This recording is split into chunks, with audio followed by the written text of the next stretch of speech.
I'm glad you clicked on this video, even though I asked you not to. Here, we will talk about self-discipline and how it positively impacts your life. The fact that you clicked demonstrates that you had free will and curiosity, which are inherent to the common human being, but it doesn't define whether you are disciplined or not. What defines that are a series of complex factors, which we will address here, considering the age-old teachings of Marcus Aurelius, the famous Roman emperor. He occupied the throne of Rome from the year 161 to the year 180 AD, and is widely recognized as the last of the 5 good emperors. During his reign, Aurelius found opportunities to create a collection of personal writings known as meditations. In these texts, the Roman emperor shared a series of insightful reflections on self-development, and today we will talk about 10 steps that will help you consistently build and value self-discipline. As always, stay focused, be strong, and watch the video to the end. Put down your phone, stop paying attention to multiple things at once, and do one thing at a time, like paying attention to this content, and will help you significantly in your life. 1. Purpose. Among the teachings on self-discipline from the writings of Marcus Aurelius, the discovery of your purpose stands out. Marcus Aurelius says, "I have to work. I am a human being. What do I have to complain about if I'm fulfilling the purpose for which I was born, the tasks for which I was brought into this world? Or was I created to snugly wrap myself in blankets and keep warm?" Marcus Aurelius believed that every individual has a purpose, something they were destined for. It is our responsibility to fulfill this purpose, because it is what motivates us to get out of bed every morning. If you clearly understand your goals and how your mission relates to them, you substantially increase your chances of completing these tasks. For example, suppose you have a flat tire and need to change it. Your purpose is obvious: to change the tire as quickly as possible to continue your journey. You will perform this task regardless of any fatigue you may feel. The biggest catalyst for self-discipline is having a reason to complete the task. If you don't know where to start, just start. If you aspire to be a writer, write every day. If you want to become an artist, draw and create daily. Whatever your aspiration, it doesn't require more motivation, research, or advice. Just start practicing what interests you and face each day as it comes, because it is your purpose that will fuel your inner drive, motivation, and effort. Like your goals, self-discipline involves finding compelling reasons to complete a task and committing to see it through to the end. 2. Trust yourself and your desire to achieve. Satisfy your appetite. Keep your focus on your own mind. After establishing a solid purpose, it's time to develop a pragmatic action plan to assist you in achieving your goals. It's not enough to commit to your goals. It's about committing to each of the small steps you will take along the way to those goals. It's essential to be fully dedicated to doing what's necessary, regardless of the challenges that arise.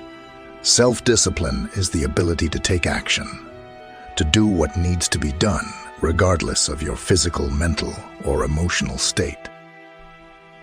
Everything you want in your life, everything you aspire to have, be, and do, depends on your ability to take the necessary steps, actions to achieve your goals. Whether you like it or not, start by creating an effective action plan that includes a deadline for achieving your goal. Furthermore, this plan should be structured around milestones that divide your goal into manageable parts.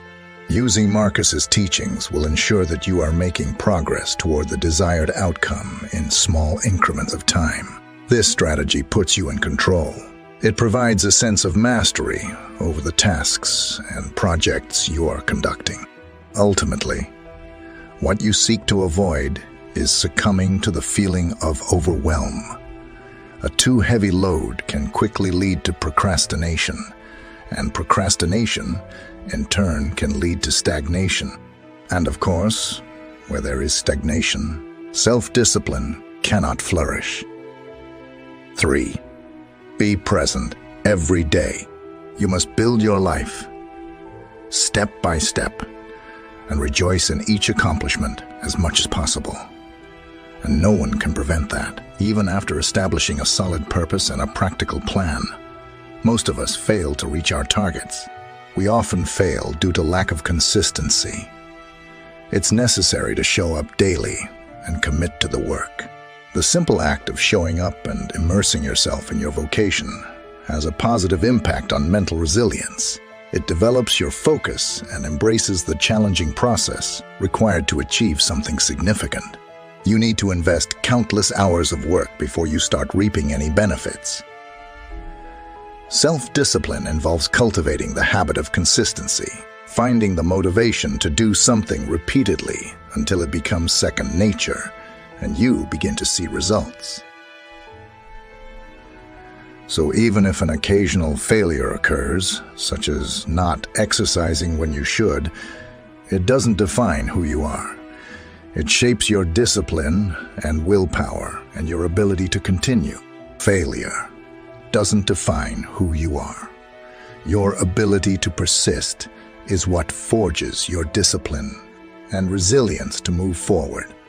A bad day doesn't have to turn into a bad week, and a bad week, it doesn't have to become a bad year. Every morning you wake up, remember that it's a new day, a new opportunity, and focus your attention on what lies ahead, which is life itself. 4. Practice voluntary challenges. We must discipline ourselves in small things and then progress to more significant matters. If you have a headache, try not to complain. Refrain from complaining every time you have an earache, and I'm not suggesting that you can't express discontent. Just don't do it excessively. Voluntary challenges are one way to develop our self-discipline. Facing voluntary difficulties means regularly testing ourselves and routinely making life uncomfortable. In some situations, this makes us more resilient for when we encounter real difficulties. Voluntary challenges can include skipping a meal and going hungry for a night, taking cold showers, not smoking, sleeping on the floor, leaving your coat at home, even when the weather is cold and rainy, or donating half of your clothes to charities. You can also choose to go without using social media for a few days or keep your smartphone in the drawer. By doing this regularly, you will begin to understand the meaning of scarcity and hardships, realizing that it is possible to live with both, if necessary. Everything you want in your life, everything you aspire to have, be, and do, depends on your ability to take the necessary steps, actions to achieve your goals. Whether you like it or not, start by creating an effective action plan that includes a deadline for your goal. Additionally, this plan should be structured around milestones that break down your goal into manageable parts. Using Marcus's teachings will ensure that you are making progress toward the desired outcome in small increments of time. This strategy puts you in control. It provides a sense of mastery over the tasks and projects you are conducting. Ultimately, what you seek to avoid is succumbing to the feeling of overwhelm. A too heavy load can quickly lead to procrastination, and procrastination, in turn, can lead to stagnation. And of course, where there is stagnation, self-discipline cannot flourish. 5. Practice the principle of the dichotomy of control. You have power over your mind, not external events. Recognize this, and you will find strength. Feeling distressed and disturbed by small things immediately is detrimental to discipline. Being distressed, irritated by small things, and immediately is detrimental to discipline. You have a goal and you are working on it. but then thoughts and concerns related to something external, that is, something beyond your control, disturb you. In these situations, the best approach is to apply Epictetus's principle of the dichotomy of control. Reinforce to yourself what is under your control and what is beyond it. If you accept what is beyond your control, you will experience serenity. Remember the following whenever you feel distressed and distracted. Do you have a problem in your life? No. Then, don't worry. Do you have a problem in your life? Yes. Can you do something about it? Yes. And don't worry. No. Then don't worry. 6. Never assume the role of a victim. Do your job without complaining. Have you ever uttered any of the following statements? I was born with these circumstances. I never had the opportunity to learn something different. My parents set a terrible example. Everyone acts this way. What are they, essentially? They are excuses that people use to justify staying as they are. Instead of making an effort to improve, you must take responsibility. The why me mentality is the adversary of mental resilience.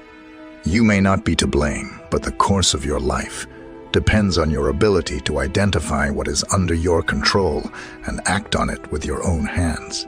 It depends on your ability to discern what is under your control and act on it with your own hands.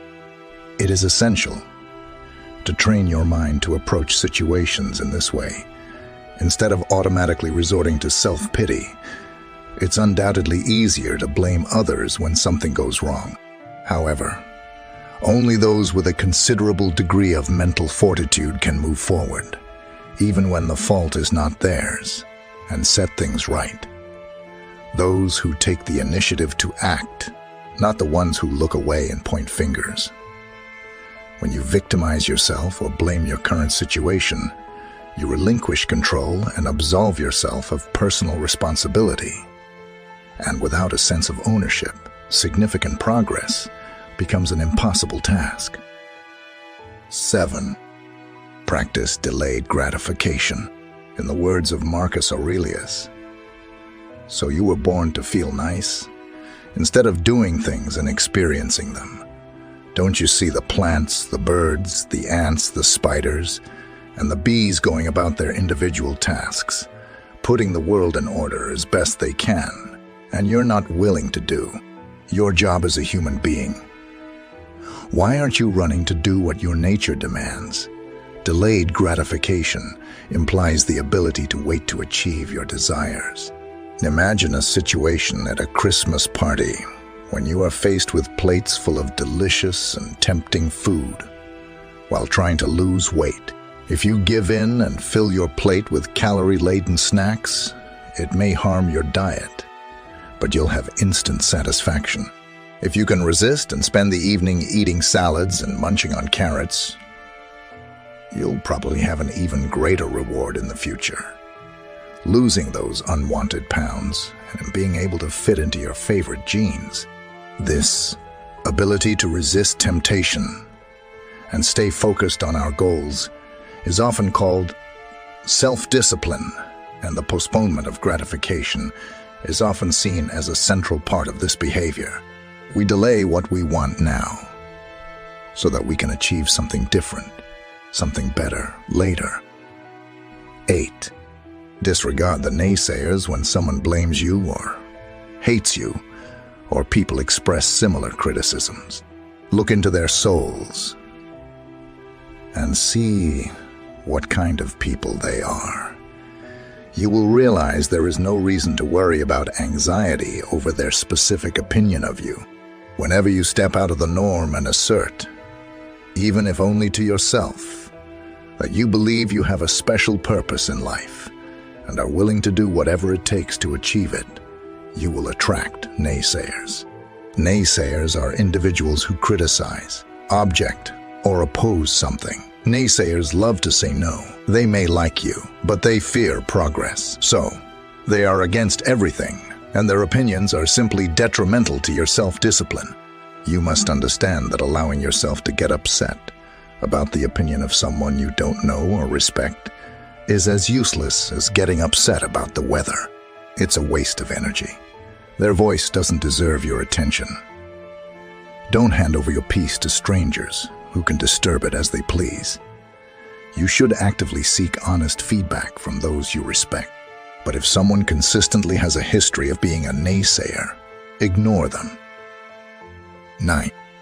Seek wise people to inspire you. This will work, even if you associate with people of good character to shape your life, like theirs, whether by choosing someone alive or from the past. Now is the time to seek guidance that can strengthen your self-discipline. More specifically, your role models can be friends, family, colleagues who have already achieved the goal you are working towards. Ask yourself, who is currently accomplishing this? Who has successfully achieved this goal? Who has successfully acquired this habit? Who has successfully made this change? Who demonstrates the self-discipline needed in this area? What can I learn from this person that can help me on my journey? Take the time to ask these people how they develop discipline. Ask how they implement specific actions that lead to the desired outcome. Then, leverage their wisdom to help you cultivate self-discipline throughout your personal journey. 10. Sincerely evaluate your day. These are the characteristics of the rational soul: self-awareness, self-examination, and self-determination. One of the most effective ways to develop more discipline is to examine yourself and identify your weaknesses. Be extremely honest with yourself and use this time to connect with your own self.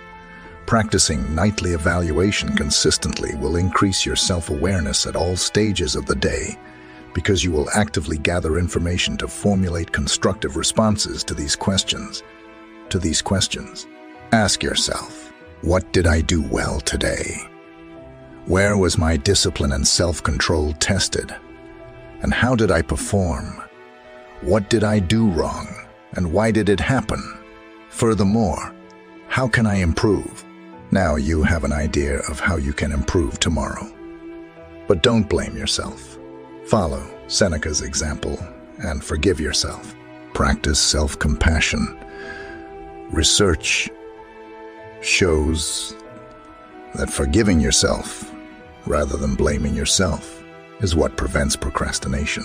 And don't just be critical of yourself. Acknowledge what you did well so you can repeat it tomorrow. Be grateful for the good things that happened today. That was the video on how to build self-discipline.